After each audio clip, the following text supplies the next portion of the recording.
Bueno, vamos a otra clase. Estamos ya en el final, ahora sí, no anunciemos más y lleguemos al final del Evangelio de Juan. La semana que viene debemos acabar ya el Evangelio. Yo voy a revisar cuando empezamos, me parece que nos entendimos más de lo que debíamos. Pero bueno, me parece que ha valido también la pena. Claro que sí. Llevarse así exprimir al jugo este Evangelio. Muchas veces, no por nada, no sé, yo no soy pastor, pero veo hay como cierta tendencia que a veces Mateo, Marcos y Lucas se diluyen más. Y Juan va a una serie de temas, no despreciados ni mucho menos, pero como que diríamos que Juan es un evangelio, pero con tintes de epístola, casi, en muchos de los temas. Como tiene mucha teología. Y entonces, como diríamos, uno que muchas veces maneja más, si usamos una palabra, Mateo, Marcos y Lucas. Sí, Exacto, y sin embargo Juan es bien hermoso, es indiscutiblemente una cosa tremenda dentro de los escritos bíblicos. Y sobre lo que nos dice del Salvador, del Señor, ¿no? Y lo quiere llevar Juan al objetivo. La clase pasada, hemos visto en estas semanas anteriores todo lo que se ha desenvuelto en esta escena que comienza con la oración de despedida en el aposento alto, la llegada al huerto de Getsemaní, el apresamiento allí, cuando prenden al Señor, cuando le hacen el juicio, este juicio ilegal que pasó por varias instancias, recuerden, suegro del sumo sacerdote, Herodes y Pilato. Cuatro personajes grandes examinaron el caso de Jesús y no encontraban nada para hacerlo. Indiscutiblemente todos esos líderes religiosos corruptos y que no hacían lo que debían, como líderes que eran religiosos, tenían en mente algo. A su vez ellos eran los instrumentos del dedo de Dios, del dedo profético de que ahí frente a ellos estaba el Cordero, que iba a quitar el pecado del mundo, el Cordero con mayúscula. Y en este momento, en la fiesta de la Pascua, la fiesta más importante, es que entonces ya se desencadenan todos esos acontecimientos. Y en la clase pasada vimos cuando el Señor entonces lo lleva al lugar de la calavera,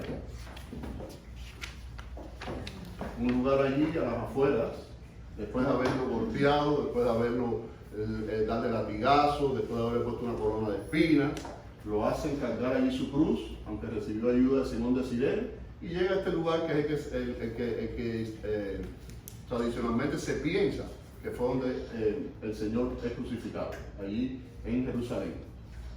La crucifixión, recuerden que era el castigo más cruel y reservado para lo peor de lo peor en la sociedad esta que estamos hablando del primer siglo. Los clavos allí entraban en la muñeca, los clavos entraban en determinado lugar para que hubiera dolor y a su vez no hubiera desgarramiento. Muchachos, ustedes no estaban la semana pasada, entraban allí en determinado lugar entre el segundo y el tercer dedo del pie, lo mismo, para que hubiera soporte para el cuerpo, para que hubiera dolor, para que ahí muchas veces los crucificados no morían instantáneamente, ni mucho menos. Ellos demoraban tiempo. ¿Qué es lo que pasa? Que a veces ese crucificado, lo que había pasado, como el Señor mismo, que había pasado por un azote extremo, ya cuando llegaban a la crucifixión estaban muy deteriorados. Y de hecho casi siempre la crucifixión, la muerte de crucifixión médicamente era por asfixia. Ya el cuerpo no podía más y los pulmones colapsaban. Imagina que para poder respirar a veces tenían que apoyarse sobre los mismos clavos de los pies. Y la poca ayuda del respiro era contra dolor. Entonces, o respiro o dolor. Eso era una cosa horrible en el final. Ya. Eso fue lo que pasó el Señor con nosotros, muchachos. Ese fue el castigo que llevó el inocente. Ese fue el que llevó el castigo de que no tenía culpa. Y dice que allí lo crucifican. Y bueno, no, por supuesto, ahí todo lo que sucede, las 7 últimas palabras, lo que se conoce como las 7 últimas palabras del Señor en la cruz. Allí, inclusive hasta una oportunidad tremenda entre los dos que estaban crucificados a su lado, que si eran criminales y que sí se merecían el castigo. Uno inclusive tiene la oportunidad de salvación ahí en el momento final de su vida. Y dejamos la clase en esto. Llegó un momento donde hay dos palabras que quizás corrieron paralelas. Una nos las dice Lucas en Lucas 23 y dice que Jesús exclamó con gran fuerza, después de 3 horas de oscuridad, después de una señal que solamente era divina, de poderse romper el velo del templo, el tejido de tal forma que era irrompible por manos humanas. Y dice Lucas que el sol se ocultó, la cortina del santuario se rasgó y Jesús exclama con gran fuerza: Padre, en tus manos encomiendo mi espíritu. Y dice el evangelista, y expiró. Lucas. Y Juan dice que le dieron vinagre. Ese vinagre era como una especie de vino muy barato que le daban ahí a los condenados a muerte. Y dice entonces Juan que dijo: consumado es, y inclinando la cabeza entregó su espíritu. Quiere decir que para mí, estas dos palabras corrieron paralelas. La que resalta Lucas es: en tu mano encomiendo mi espíritu. ¿Sí? A falta de pan casado. ¿Tienes azúcar? No. Y entonces dice el evangelista Juan que dijo: consumado es. En ahí nos quedamos en la clase, jóvenes. ¿Qué significa la palabra consumado? Consumado es, en hebreo, lo que estaban oyéndose en este momento era tetelestai. Café negro. Cabrón, eso me parece que no hay crema. No hay. No hay crema. Consumado es, no solamente que está terminado cuando vamos al original, sino que estará siempre terminado. No hay nada que adicionar. No es una obra que se terminó ahora y por decirle, bueno, quizás mañana, ¿quiénes han pintado su casa aquí? Me imagino que todo el mundo ha pintado su casa, o por fuera, o por dentro, varias veces. Usted pinta su casa. Puede ser que pasado un tiempo tenga que hacer ¿qué cosa? Retocarla, pintarla de nuevo. Inclusive hasta acabado de pintar, a veces puede ser que a los 2 o 3 días dice: ay, Una mentira. una mentirita. Vamos a aprovechar que está acabadita de pintar, que me queda todavía un poquito de pinturita, tiene que retocarla. No había retoque, no había nada pendiente por hacer en esta obra del Señor, muchachos. Esto lo significa tetelestai, lo mismo que un siervo cuando el amo le decía: hazme esta obra, la terminé, no hay más nada que hacer. Era la palabra que el sacerdote, que es simbólico, que a la misma hora, las 3 de la tarde, donde el Señor expira, el sacerdote, esos líderes, estaban también efectuando sacrificio pascual. El cordero está siendo sacrificado. Y el pueblo pendiente, y los líderes, que no quisieron entrar no quisieron entrar al palacio de Pilato, porque como era la preparación, era el día donde en la tarde ya comenzaba la Pascua, entonces se contaminaban, se quisieron quedar afuera. No quisieron entrar, pero sí gritaron: crucifícalo. No quisieron entrar, pero sí, dice la Biblia, que enaltecían a la multitud. Fíjense qué hipocresía. Yo no tengo mucho miedo a la hipocresía religiosa. Prefiero hipocresía en otros niveles que en el ámbito religioso. Los mayores hipócritas que recoge la historia son estos personajes que rodearon a Jesucristo. Era la palabra que decía el comerciante cuando ya usted le debía algo y la deuda estaba pagada. Y se oyó allí en esta colina, en el Gólgota, en este lugar que se llamaba el lugar de la calavera, se oye este grito del Señor: tetelestai, consumado es. Y dice que el Señor ahí entrega su espíritu. ¿Qué pasa? Dice: entonces los judíos, por cuanto era la preparación de la Pascua, a fin de que los cuerpos no se quedasen en la cruz en el día de reposo, le rogaron a Pilato que le quebrasen las piernas y fuesen quitados de allí.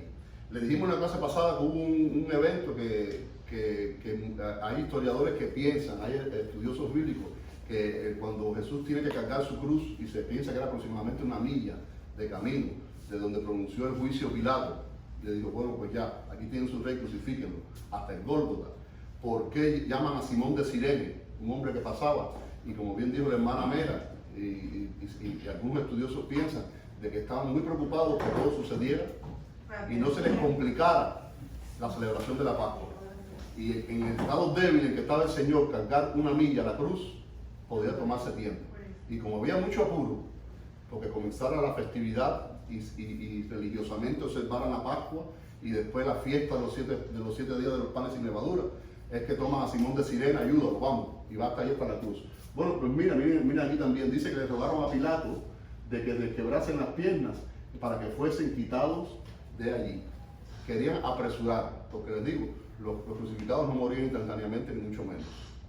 Y el quebrarle las piernas, diremos que era el último acto de crueldad. Le quebraban las piernas no sé si quizás medicamentos, ya un shock ahí, un dolor de Pero no puede respirar. que Es lo que no mataba. puede respirar, En no esta se puede posición, levantar. esta posición no puede. Bueno, sí, respirar, es salto, y entonces ya ahí el colapso. El El colapso del sistema respiratorio. Y dice ahí que vinieron los soldados y quebraron las piernas al primero y también al otro que había sido crucificado con él. El ladrón bueno y el ladrón malo. Hay ladrones buenos. Él puede ser declarado justo. Uno que se convirtió en ese pueblo cuando Ahí sabes. Porque hay un dicho que dice que el ladrón que le roba al ladrón tiene 1 año de perdón. 100 años de perdón. No crean ese dicho que está por ahí. Miren, jóvenes, y cuando llegaron a Jesús, ¿qué pasa? Dice que le vieron muerto y entonces no le quebraron las piernas. Habían muerto los dos que estaban a su lado y Jesús no había muerto. Y entonces, ¿qué pasa? Que un soldado entonces viene y le traspasa el costado con una lanza. Jóvenes, miren, fíjense qué cosa pasa aquí. A los soldados se les ordenó que quebraran las piernas. En el caso de Jesús, no pudieron hacerlo. No se les dijo a los soldados que traspasaran el cuerpo de Jesús, el costado. Y sin embargo lo hicieron. Sí, lo que se les dijo que hicieran, no pudieron hacerlo. Lo que nadie les dijo que hicieran, sin embargo lo hicieron. ¿Qué pasa? Miren ahí lo que dice, le he puesto en pequeño ahí un texto de Éxodo y otro de Zacarías. Dice que cuando la costumbre de la Pascua dice, la Pascua deberá comerse en casa. Estas fueron las orientaciones de Dios para Moisés y su pueblo. Y de allí no se sacará ni un pedazo de carne. Y tampoco se le podrá quebrar ningún hueso al animal sacrificado. Estaban siendo estos soldados crueles romanos instrumentos para cumplir la palabra profética. Hasta en estos detalles, muchachos. Y dice otra escritura, dice el evangelista Juan, que hay otra escritura que dice, y mirarán al que traspasaron. Iban a ver allí colgado, iba a ser traspasado. A ningún crucificado lo traspasaban. Lo normal era quebrarle las piernas. Y dice ahí, Zacarías, sobre la casa real de David y los habitantes de Jerusalén derramaré espíritu de gracia y de súplica, y pondrán sus ojos en mí, y harán lamentación por el que ha sido traspasado. Qué cosa la más grande, son detalles que quizás a veces así lo podemos pasar de largo, pero hasta en este momento final, las cosas jóvenes, como en un rompecabezas. ¿A quién le gustan más rompecabezas aquí? Ay, cuando niño en Cuba nosotros nos ven locos por rompecabezas, en Cuba no había nada. Era un dolor de cabeza conseguir un rompecabezas, pero cuando lo conseguías, oye, qué manera de entretenerse, buscándole ahí la fichita donde va y poner el rompecabezas divino, jóvenes, se estaba formando. A Jesús no le quiebran sus piernas, sí le traspasan. Hay una escultura que el día que vayan algunos de ustedes pasan por allá por el Vaticano, no dejen de ver esto, la escultura de Miguel Ángel de la Piedad. Miren en mármol, la madre, esto es un simbolismo que hizo allí, la madre cargando el cuerpo del hijo. Oigan, lograr en mármol todos esos pliegues y todas esas venas y toda esa expresión, eso es digno de verse. De una sola pieza. De una sola pieza. Así que cuando vayan al Vaticano, a la Basílica de San Pedro, no dejen de entrar por ahí. Una sola pieza. Hace unos años, un búlgaro, me parece, según nos dijeron, me parece que era búlgaro o húngaro, pero me parece que búlgaro, que estaba medio loco, llegó y quiso romper la escultura. Y vino con un martillo, le dio un golpe y todo. Entonces después de eso le han puesto como un cristal delante. Sí, Que le puede tirar una bala que la bala no le va a hacer nada. Eso ustedes, siempre hay un loco por ahí dando vueltas. Y dice, jóvenes, que después de todo esto, José de Arimatea, que era discípulo de Jesús, pero secretamente por miedo de los judíos, rogó a Pilato, qué ruego más extraño, en este momento crucial, al comenzar la Pascua, como estaba la ciudad revuelta, como se había desarrollado ahí todos estos eventos en horas, como la multitud enardecida había pedido la crucifixión, dice que este hombre le dijo a Pilato, le rogó que le permitiese llevarse el cuerpo de Jesús. Y Pilato se lo concedió. Seguían las profecías cayendo una detrás de otra aquí, muchachos. ¿Quién era José de Arimatea? Les he puesto ahí en chiquito cosas que nos dicen nosotros el Evangelio. Fíjense, esto es un hombre importante. Dice Mateo, Al atardecer llegó un hombre rico de Arimatea, llamado José. Así que era un hombre de buena posición. El evangelista Marcos nos dice, José de Arimatea era un miembro distinguido del consejo, o en la Biblia Reina Valera, del concilio, del Sanedrín. Ese grupo de 70 ancianos y líderes religiosos, y con el sumo sacerdote a la cabeza, que eran los que dictaban y decían la última palabra en cuestiones religiosas, dice que él era miembro del consejo. Dice, y también esperaba el reino de Dios. Quiere decir que ahí en ese concilio habían diríamos, allí, conforme había pudrición, y había malos líderes, había gente genuina y gente piadosa, que tenían conocimiento, que escudriñaban las escrituras y estaban esperando que sucediera algo de parte de Dios. Y dice Lucas, fíjense, le he dado 3 detalles de Mateo, de Marcos, y Lucas nos dice de José de Arimatea, que era un hombre bueno y justo. Quiere decir que en medio de aquel saco de papas podridas que había en el concilio, había un hombre bueno y justo, rico, temeroso de Dios. Dice, no había estado de acuerdo, nos dice el evangelista Lucas, ni con la decisión ni la conducta de ellos. Así que este era un hombre justo, era un hombre que brillaba allí en medio de aquello. Y dice que le pide el cuerpo a Pilato. Pero dice también el evangelista Juan que había otro personaje, y Nicodemo, el que antes había visitado a Jesús de noche. ¿Recuerdan al principio de cuando estudiamos el Evangelio? Como viene el hombre de noche y pregunta, a ver, dígame algo de la conversación de Jesús con Nicodemo. Esa fue la de Juan 3. Tiene que Cuando nacer le de dice nuevo. que nacer de nuevo. La doctrina, la predicación del nuevo nacimiento siempre se apoya y siempre hay que mencionar la conversación de Jesús y de Nicodemo. Dice que Nicodemo vino a Jesús de noche, nos menciona aquel evento, pero dice que ahora llega y se une a José de Arimatea y traía algo en su mano. Dice, y traía un compuesto de mirra y de aloes como de 100 libras. Es decir, compuestos que se usaban para qué? Creen, para preparar al cuerpo. Y 100 libras, estamos hablando de una cantidad tremenda y estamos hablando de una cantidad que faltaba mucho, pero mucho dinero. Tomaron el cuerpo de Jesús, el cuerpo del maestro, ensangrentado, sin vida en ese momento. Lo envolvieron en lienzo con especias aromáticas, según era la costumbre de los judíos. Y dice, y en el lugar donde había sido crucificado, cerca allí de decir que el lugar de sepultura estaba muy cerca de donde habían crucificado, había un huerto. Y en ese huerto dice que había un sepulcro nuevo. ¿Coincidencias? Y dice que en ese sepulcro nadie había sido puesto todavía. Era un sepulcro que estaba virgen, no usado todavía.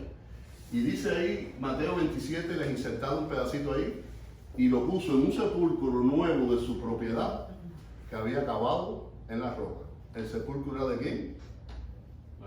De José de Arimatea. Este personaje piadoso, rico, principal en el consejo, justo, no había estado de acuerdo con nada de esto, resulta que tenía un sepulcro muy cerca del lugar de ejecución. ¿Por qué tendría José de Arimatea un sepulcro tan cerca de donde habían crucificado al Señor? Era costumbre entre los judíos ricos prepararse el sepulcro antes de que murieran. Eso era una costumbre. ¿Quiénes más se preparaban sepulcro antes de morir? Los egipcios. Esos son los más famosos, Ahí están las pirámides, como ejemplo de que se preparaban ahí antes de la muerte el sepulcro. Y todavía aquí ustedes ven cómo se encuentra un vendedor de Memoria Plan o de Caballero Rivero y también le dice que compre en pre-necesidad un hueco, una lápida, y le dicen todas las cosas que debe comprar para que se prepare para cuando llegue el momento que parte de este mundo. Así que la preparación esta antes de la muerte no es nada nuevo. Jóvenes, hay preguntas que surgen aquí. ¿Por qué iba a tener un hombre rico un sepulcro preparado tan cerca del lugar donde se crucificaba en la ciudad?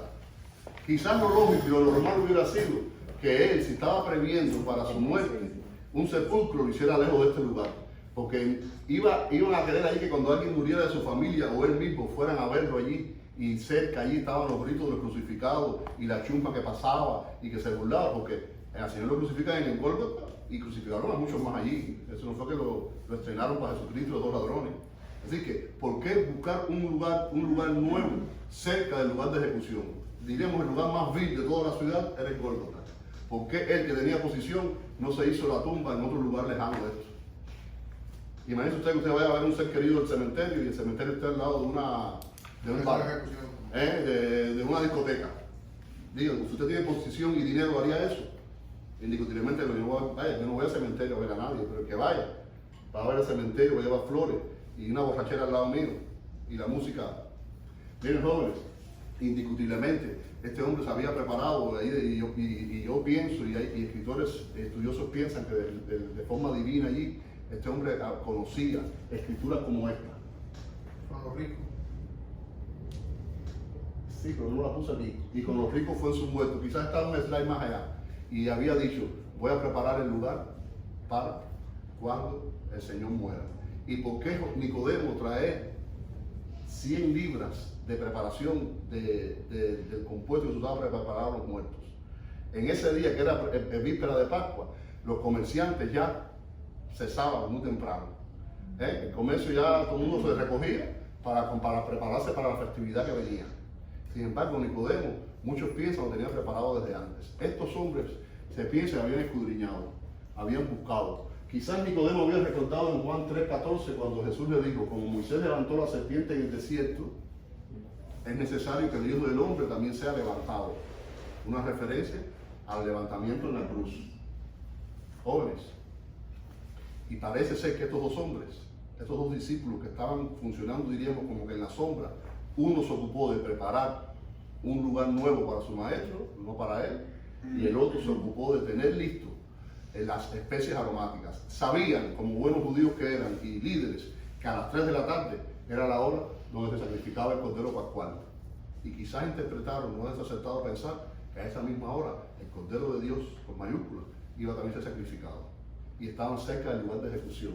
Miren ahí la palabra de Isaías, la puse abajo. Lo sepultaron como un delincuente. Había hecho 7 siglos antes, Isaías. Lo sepultaron como un delincuente en la tumba de un rico. ¿Ven?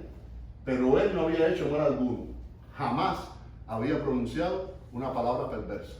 Esta fue parte de la visión que tiene Isaías del Cordero Sufriente. Este que era bueno, este que no había pronunciado palabra perversa, este que lo habían tratado como un delincuente, porque a los dos ladrones, cuando le quebraron las piernas, ¿qué les esperó? ¿A dónde lo enterraron? ¿Dónde piensan que enterraron a los dos ladrones? ¿Dónde piensan, Melissa? En una fosa común, es lo más probable. Allá a las afueras de la ciudad, donde está el basurero, los tiraron. Esa gente lo tenían ya ahí, para que las aves se lo comieran. Sin embargo, el que había tratado como un delincuente, siendo inocente, estaba profetizado desde 7 siglos antes que iba a ser enterrado en la tumba de un rico. Al tocar el cadáver, esto nunca había pensado en ello. Esto lo leí y se los traigo, porque fíjate qué cosas más hermosas sucedieron en este día. Al tocar el cadáver, José de Arimatea y Nicodemo se quedaron contaminados. Y la fiesta tan importante que comenzaba esa tarde, ellos no pudieron celebrar y participar. Fíjense que los líderes no quisieron entrar al palacio de Pilato, porque si entraban se contaminaban y se quedaron fuera. Ellos no temieron. Y aprendamos esto, que a veces las convenciones religiosas y a veces los mandamientos de hombres le damos más importancia que el mandamiento de Dios.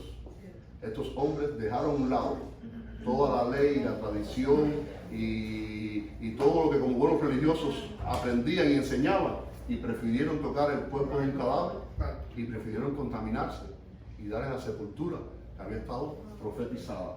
¿Sería posible buscar una tumba en el último minuto? Imposible. Por eso que pensamos que José de Arimatea se había preparado. Déjame preparar algo para Jesucristo. ¿Sería posible comprar 100 libras cuando no había comerciantes de último momento? Miren, jóvenes, indiscutiblemente José de Arimatea y Nicodemo fueron guiados. Tuvieron ahí una dirección, una unción especial en este momento final del Señor. Salieron de la sombra. Hay personas que nos sorprenden en la vida a veces, ¿sí o no?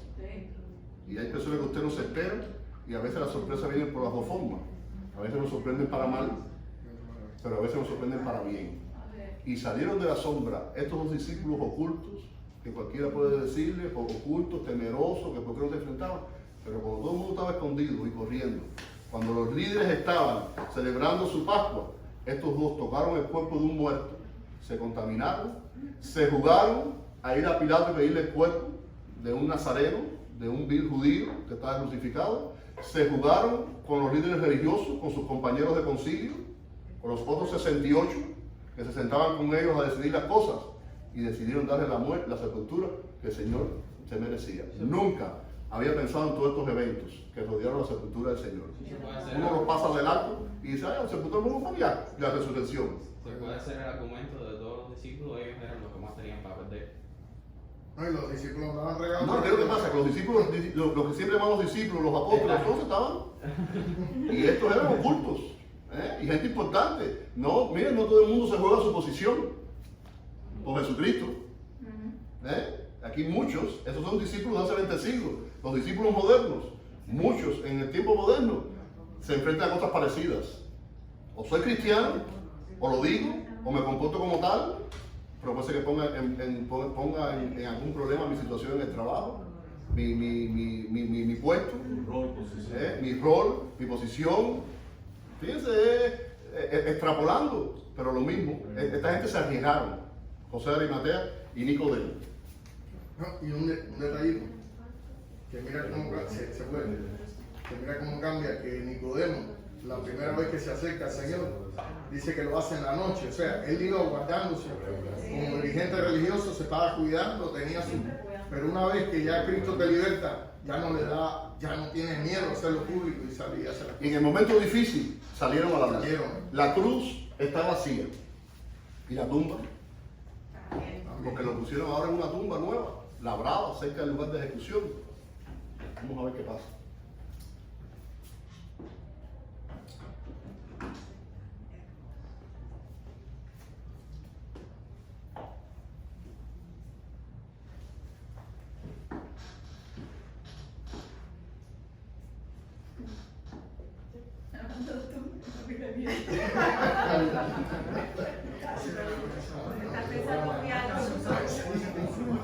Ya muchos de los que están en esa foto ya están en el sepulcro nuevo.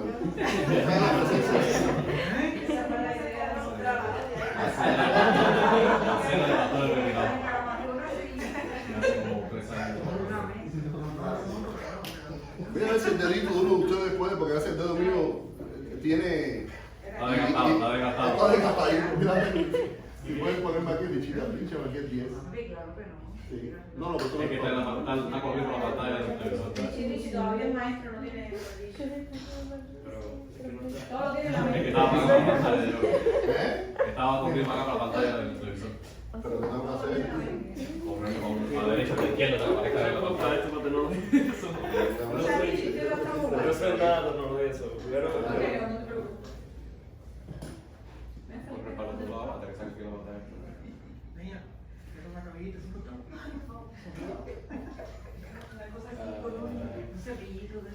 Cepillito ahí. Oye, él estaba subido allá, tengo una silla. Porque él es bajito. ¿Te quieres poner con su chocolate?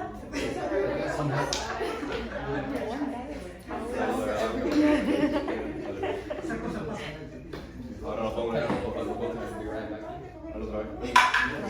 Wait, aren't you an engineer? Go fix it. It's like stuff. Come on, you can do it. Yeah, you got this. I believe in you. It's the same thing. It's the same thing. Ok, seguimos aquí. La cruz está vacía. El Señor descendió el cuerpo del Señor y lo pusieron en su sepulcro nuevo. ¿Y la tumba? La cruz está vacía, muchachos. La tumba también está vacía. Los dos recibos. Cuando uno hace una transacción y va a un mercado o a una tienda de ropa o a una gasolinera, típicamente después usted hace la transacción que pide. Lo más probable si quiere guardarlo, aquí no lo pide, a veces puede ser automático. Ese es, diríamos, el comprobante. Hay ciertas transacciones que usted debe conservar el recibo. Porque imagínense si después mira aquí, está pago, lo tengo. Jóvenes, los dos recibos de que la deuda había sido pagada de parte de Dios para nosotros son cruz vacía y tumba vacía. No adoramos la cruz, pero la cruz tiene una importancia tremenda para el cristiano. No es que hay algunos que le tienen miedo a la cruz y hablan de la cruz y la cruz vacía. No tengan miedo a la cruz. La cruz jugó su papel en la redención y claro, diríamos que más importante es la tumba que esté vacía. Pero no hay problema tampoco con hablar de la cruz. Resurrección. Resurrección, les he puesto la palabra y se lo he puesto en pregunta. Hay muchas teorías, muchachos, y quiero esbozárselas brevemente, porque quizás muchos de ustedes la hayan oído en sus escuelas, con compañeros de estudio, o quizás en el trabajo. Algunos dicen, por ejemplo, bueno, es que aquello que pasó fue que se robaron el cuerpo de Jesús de la tumba. Él no resucitó, fue que se robaron el cuerpo. Pero ¿cómo? Podríamos rebatir eso, podríamos preguntar si era una tumba custodiada por soldados romanos. Los soldados romanos no eran los guarapitos de Cuba. En Cuba había, para los muchachitos que no conocen de Cuba, en Cuba había unos personajes que se llamaban guarapitos, que eran unos personajes que dejaban unas escopeticas, pero eran de mentira. Era como una idea que ustedes saben, con una escopeta de juguete, con un rifle de juguete, y salían a hacer actividades militares en la calle, a defenderse del enemigo. ¿Quién es el enemigo en Cuba? El imperialismo yanqui, los americanos. Todo el mundo está loco por los americanos que lleguen y los americanos tienen interés en llegar a Cuba. Entonces esos viejitos casi siempre, que son los mayores, salían a las calles, sobre todo los domingos, muchachos, con esas escopeticas, disparando. Bueno, los soldados romanos no eran guarapitos, los soldados romanos eran personas de respeto. Nadie se acercaría a una tumba custodiada por soldados romanos. Y que estaba inclusive, dice la escritura anteriormente, que había puesto hasta un sello. Nadie se atrevía a romper el sello oficial que había puesto Roma. O quizás tuvieron visiones, es otra de las cosas, de las ideas que se manejan. Quizás tuvieron visiones de Cristo resucitado, les pareció ver que Cristo es resucitado. Les he puesto un pedacito de 1 Corintios 15. El capítulo 15 de Corintios es el gran capítulo que desarrolla Pablo sobre la resurrección. ¿Sí o no? ¿Dónde está muerte tu aguijón? ¿Dónde está sepulcro tu victoria? El hermoso texto, más gracias sean dadas a Dios, que nos da la victoria por medio de Jesucristo. Y dice, cuando Pablo le escribe a la iglesia de Corinto, dice, Jesús se le apareció a Pedro, se le apareció a los 12 y se le apareció a más de 500 hermanos a la vez. Entre las tantas apariciones, hoy veremos alguna de ellas o la semana que viene. Es decir, todos tuvieron visiones. Los 500 fueron visionarios, Pedro fue visionario, las mujeres fueron visionarias, los 12 fueron visionarios, Jacobo, los apóstoles. Otro dice, bueno, es que quizás fueron a una tumba equivocada, los seguidores de Jesús, y llegaron a una tumba que no era la de Jesús. Estaba vacía, claro, de Jesús no lo habían puesto ahí. Es una idea. Miren, el evangelista Mateo nos dice, y estaban sentadas frente al sepulcro María Magdalena y la otra María. Se habían preocupado, sobre todo las mujeres, de ver el lugar exacto donde lo habían puesto. Las mujeres fueron valientes en este momento. Los hombres corriendo escondidos y ellas al pie de la cruz y viendo dónde habían puesto el cuerpo de su maestro. Estaban preocupadas porque cuando vieron que lo pusieron en esa tumba, cuando vieron que a esa tumba le pusieron una piedra, cuando vieron que a esa piedra le pusieron un sello, dice ahí Marcos. Fíjense que le he puesto elementos jóvenes de todos los evangelios. Y Marcos nos dice, muy de mañana, el primer día de la semana, apenas salía el sol en Jerusalén y se dirigieron al sepulcro. Y iban diciéndose unas a otras, ¿quién nos podrá quitar la piedra que está a la entrada del sepulcro? Es decir, que se equivocaron también las mujeres y vieron el sepulcro equivocado y vieron la piedra equivocada. Y otros dicen, bueno, quizás fue que Jesús se desmayó, no hubo una muerte real en la cruz, un desmayo y luego revivió. Y qué de tantos testigos que vieron el descendimiento de la cruz y Jesús muerto, y realmente muerto, joven. Y qué de José de Arimatea y de Nicodemo, que recogieron ese cuerpo muerto y lo prepararon, y le pusieron lienzo y lo pusieron en la tumba. Con tantas cosas que le hicieron en la cruz, que ese hombre había podido sobrevivir. Prácticamente imposible, o sea, y no la piedra, no miren, jóvenes, pero miren, no se asombren, no se asombren de que todas estas cosas y otras más se los dicen a nuestros muchachos en las escuelas. Y cuando se habla sobre la resurrección, le intentan dar esta explicación. Hay un escritor, Lee Strobel, él hizo está en una película, pero el primero fue un libro que se llama El caso para Cristo. John McDowell. Ajá. Que él era un ateo que estaba tratando de desmentir la resurrección porque un colega que era cristiano le dijo, si quieres desmentir el cristianismo, la resurrección es igual. Y responde esas dos preguntas, la de los 500 personas. Fue a Spector y le preguntó, ¿es posible tener una ilusión colectiva así? Con que dice que es imposible con 500 personas. Y le fue y le preguntó que si era posible con todas las lesiones que sufrió Jesús en la cruz, era posible sobrevivir. Y le dijo que no había 0% de chance. Le dijo. Ese sería el libro, ese sería el libro en español, Evidencia, que es un veredicto. Sí. John McDowell. Yo lo leí hace años. Tremendo libro. Y es mucho más, le da mucho más creencia porque al final él en ese momento era un ateo tratando de probar que no existía, ¿no? No era un cristiano tratando de probar. Exacto. Entonces sabe que su formación En español lo conocí como evidencia que exige un veredicto. yo tengo que traducir palabras, pues en inglés es a case for Christ. Okay. Así que búsquenlo en inglés o español Yo lo tengo. y vean. Cuando le ponen evidencia a usted en un juicio, ahora fue el juicio de Derek Chauvin, ese, y de Josh McDowell y también de tiene Floyd, más que mataron a José Minnesota. Cuando pusieron ahí la evidencia delante de los 12 miembros del jurado, ellos tenían que emitir el veredicto. ¿Cuál es el veredicto? ¿Culpable o no culpable? ¿Blanco o negro? Después la sentencia la va a emitir el juez, ahora en un mes adelante, 10 meses. Pero ya el jurado, de acuerdo a lo que presentaron, decidieron que el policía era culpable. Jóvenes, vamos a terminar. I'm sorry porque siempre estoy atrás. Solamente les voy a dar un bocado de lo que viene la semana que viene. Veremos ahora los personajes que se enfrentan y llegan cuando amanecía en Jerusalén y quizás el sol se levantaba a sí mismo como lo están viendo. Es una foto de Jerusalén actual. Vamos a ver todos los personajes que llegan ahí a la tumba. Vamos a ver la fe, el grado de fe de cada uno de estos personajes. Vamos a ver el background de cada uno de estos personajes. No todos eran los mismos. Habían hombres, habían mujeres, había gente que conocía más, que conocía menos. Vamos a ver cómo estaba la fe. Quizás en algunos estaba la fe eclipsada. En un eclipse, ¿qué es lo que pasa?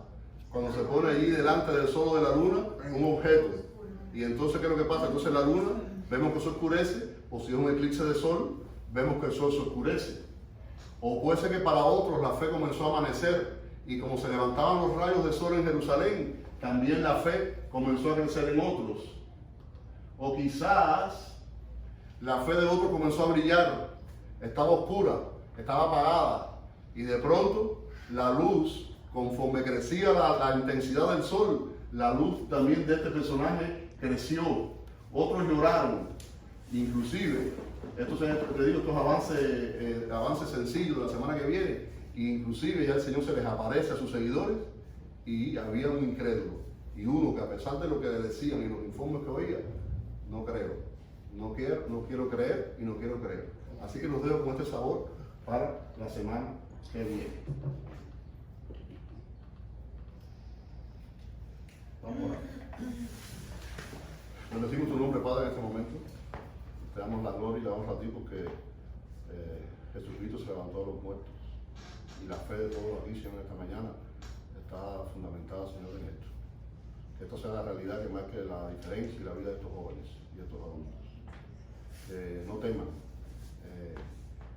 ante los Pilatos y ante los Caifases de este mundo, Señor, en decir lo que son, en decir lo que creen y en practicar, Señor, sobre todo la fe, en que han sido educados, Padre, y la fe que están ellos viendo en este momento. Bendice la vida de estos muchachos, allí bajo tanta presión que se enfrentan, para desviarlos del camino, Padre, que puedan esperar confiados en ti. Que toda esta enseñanza de la muerte, de la resurrección, de la sepultura de tu Hijo, cobre, Señor, vida en nosotros, sean datos que el Espíritu Santo lleve al corazón de nuestros jóvenes y de nuestros adultos. Llevamos también ahora al tercer momento de adoración, a tener una experiencia hermosa delante de ti. En el nombre de tu Hijo te lo pido.